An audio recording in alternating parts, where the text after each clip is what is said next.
ustedes ahora con la disertación del doctor Bunge? Bueno, buenos días. Como ustedes saben, la psicología está de parabienes, ha estado progresando muy rápidamente desde que se unió con la neurociencia hace unos 50 años. Y precisamente esa unión se efectuó aquí, en esta Universidad McGill, gracias al gran psicólogo canadiense Donald Hebb. Donald Hebb, al publicar su libro The Organization of Behavior en 1949, hace exactamente 60 años, comenzó la nueva etapa de la psicología biológica que ya habían comenzado los antiguos, en particular Hipócrates y Galeno. Pero por primera vez desde el siglo anterior se hacen experimentos en neurociencia cognitiva, y todo eso empezó aquí. Hebb llevó el nuevo evangelio primero a Oxford y después se difundió por el mundo, aunque no llegó a América Latina.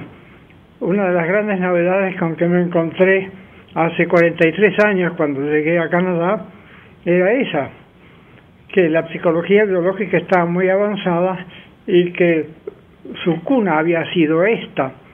Me lo dijo un estudiante, entonces enseguida, por supuesto, agarré el libro de Hebb y lo devoré y me puse en contacto con algunos de sus discípulos, en particular con Peter Milner, el esposo de Brenda Milner. Los Milner todavía están trabajando, son aún más viejos que yo, tienen 91 años, yo tengo nada más que 90. En todo caso, el cambio, en contraste con el florecimiento de la psicología biológica, la filosofía de la mente está horriblemente atrasada. Este es un libro de texto muy conocido, de Jacob Kim, aparecido hace nada más que no está la fecha, podría haberle puesto 1200, hubiera sido igual, pero no, es 2006, aunque parezca mentira. Y este hombre está convencido de que el problema de la mente no es soluble, y para convencernos de eso cita a dos autoridades del siglo XIX, el gran Thomas Huxley, el amigo y defensor de Charles Darwin, porque no se había especializado precisamente en psicología, y después también cita a Tyndall, que era un físico también de fin del siglo XIX, que no se distinguió por su estudio del problema de la mente. Entonces, para aclarar las cosas, este autor trata del problema del dolor. ¿Qué es el dolor? Dice, ¿qué es lo característico del dolor? Lo característico del dolor es que duele. O sea, no es que le duele a usted la muela, la cabeza, no, el dolor duele. Es una frase típicamente heideggeriana: el mundo mundea, la nada nadea, los valores valen, etc. Y dice después, para mostrar su erudición, que el concepto de dolor no figura siquiera en la neurofisiología o en otras ciencias anexas. Cualquiera que mire las revistas de neurociencia, de anestesiología, sabe que el problema del dolor hace mucho tiempo que ocupa y preocupa a una cantidad de neurocientíficos. Y por supuesto, lo primero que aprende un anestesista es algo acerca del dolor. Y aquí también en McGill, hace ya medio siglo, un discípulo de Hebb, Ronald Melzack, que todavía está activo, fue el primero en descubrir algo muy interesante, y es que no se nace ya dispuesto a sentir dolor por cualquier cosa, que eso se va aprendiendo. ¿Cómo lo consiguió? Estudiando perritos que habían sido privados de su madre desde el nacimiento. Perros que crecen en jaulas totalmente aislados, son capaces de sufrir insultos, como se dice en neurociencia, es decir, heridas o golpes sin quejarse. No demuestran, no dan muestras de que les duele nada. Entonces, el dolor depende mucho, no solamente del sistema nervioso, depende también de las circunstancias. Y se duele, digamos, teniendo en cuenta esas, le duele a uno teniendo en cuenta esas cosas, uno va aprendiendo a sentir dolor y a controlar el dolor también. En todo caso, algunos de ustedes han formulado preguntas muy interesantes.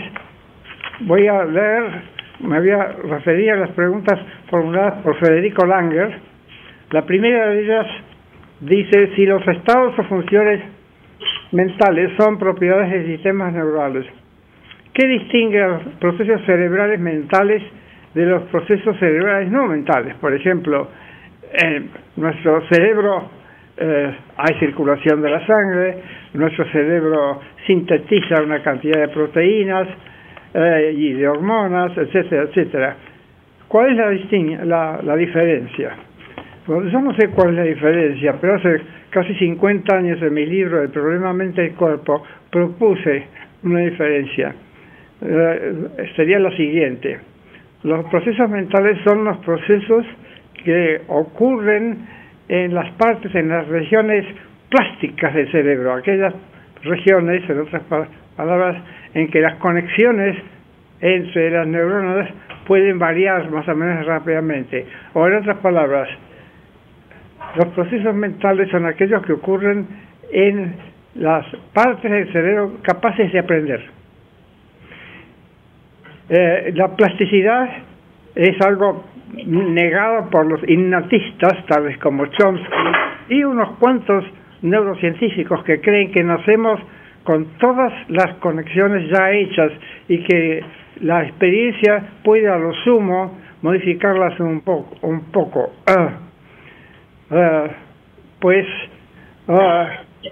Hay una cantidad enorme de experimentos que muestran que no es así, que se puede experimentalmente variar la conectividad del sistema nervioso, y en todo caso me parece que sigue siendo una hipótesis interesante, y hay más investigación sobre plasticidad hoy que hace 50 años cuando yo la propuse, y se hace en todas partes. Entonces mi respuesta a Federico Lange es esa: no creo que se sepa todavía exactamente por qué el cerebro y no el hígado es el que piensa, pero una hipótesis posible es que el hígado no aprende, en cambio el cerebro sí puede aprender, a menos que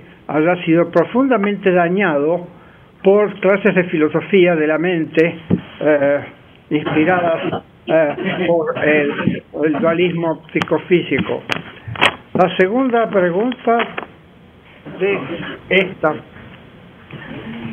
¿es correcto hablar de una teoría de la mente, o lo que hay en realidad son programas de investigación, hipótesis más o menos relacionadas de procesos mentales? Es una pregunta interesante. La mayor parte de los psicólogos y de los neurocientíficos que se ocupan de la mente no son entusiastas de las teorías y en particular de las teorías formuladas matemáticamente.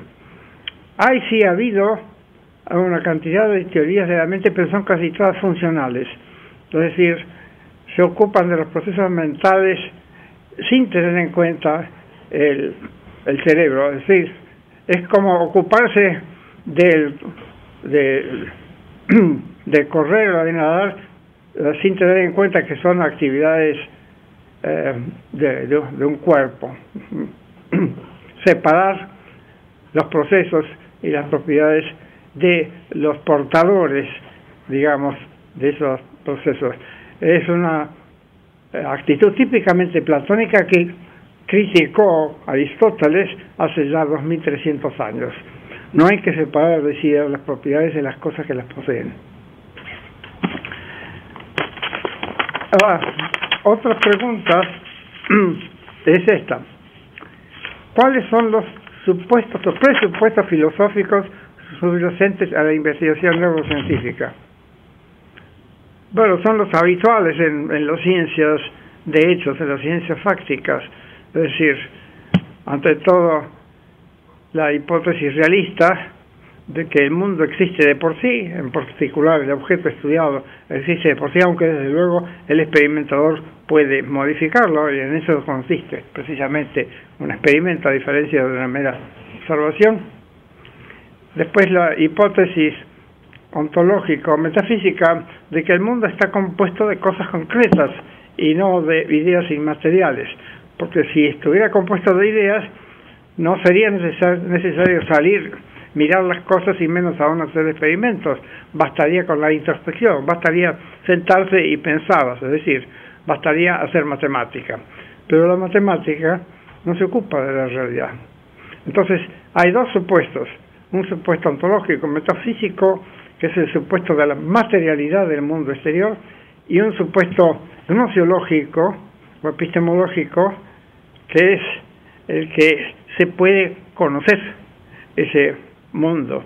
Y está después en particular el metodológico, el supuesto metodológico de que la mejor manera de conocer la realidad es utilizar el método científico, es decir, buscar o inventar problemas, imaginar hipótesis acerca de las cosas o de la manera de estudiarlas, poner las hipótesis a prueba, etcétera. Entonces, no hay investigación sin supuestos filosóficos. Desde luego, la enorme mayoría de los científicos no sabe eso, y una de las tareas del filósofo creo, es hacerle ver, mostrarle al científico que es un filósofo sin saberlo, sin quererlo. ¿Y por qué? Porque puede ser que algunos de sus supuestos filosóficos sean falsos. Es lo que ocurrió a partir de los años 1920 con la mecánica cuántica. Sus fundadores habían adoptado la filosofía más avanzada de la época, que era el positivismo lógico. Entonces creían que los átomos y los electrones y otros objetos microfísicos solamente existen en la medida en que son estudiados por los experimentadores. Eso ha dado lugar a discusiones totalmente estériles durante 70 años.